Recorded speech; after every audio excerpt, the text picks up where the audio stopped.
السلام عليكم ورحمة الله وبركاته حبايب قلبي متابعين القناة. احنا النهاردة عندنا جولة سريعة في شارع النادي، نادي المعلمين والنادي الرياضي بطنطا.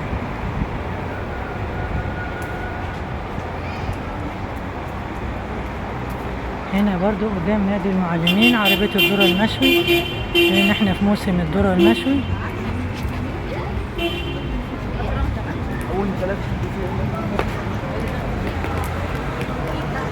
ذرة مشوي على الفحم اهوت، بيبقى طعمه جميل.